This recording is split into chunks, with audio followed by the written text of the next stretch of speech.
এই প্রতিবন্ধী সন্তানটি মাঝে মাঝে তার মায়ের জন্য মা মা করে কান্না করে।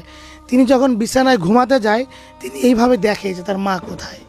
আসলে সে এখনও জানে না তার মা অসুস্থ। এই যে দেখুন তার মায়ের বিছানা ধরে সে টানতেছে। তো এই ছেলেটির দেখলে খুবই মায়া লাগে, কারণ তার মা চলে গেলে তার কি হবে।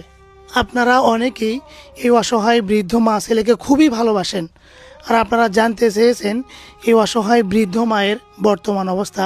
আপনারা অনেকেই জানেন তিনি খুবই অসুস্থ, মুমূর্ষু অবস্থায়।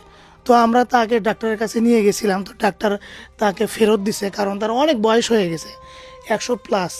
তো বর্তমানে তিনি মুমূর্ষু অবস্থায়, তিনি কিছু খেতে পারে না, তিনি কথা বলতে পারে না, তার শরীরের কোনো অঙ্গই তিনি নাড়াচাড়া করতে পারে না।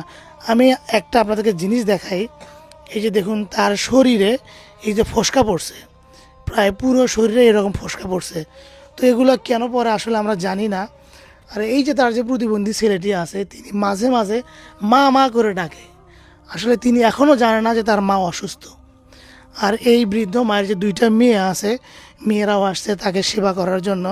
তো আলহামদুলিল্লাহ তারা সর্বক্ষণিক এই বৃদ্ধ মায়ের উপর নজর করতেছে। তারা এখানেই থাকে এবং তার প্রতিবন্ধী ছেলেটি উপরে থাকে। তাই আপনারা একটু দোয়া করবেন এই অসহায় মা যেন দ্রুত সুস্থ হয়ে যায়। আর আল্লাহ যদি তার হায়াত না রাখে তাহলে যেন উপরে উঠায় নিয়ে যায়, কারণ তার খুবই কষ্ট হচ্ছে।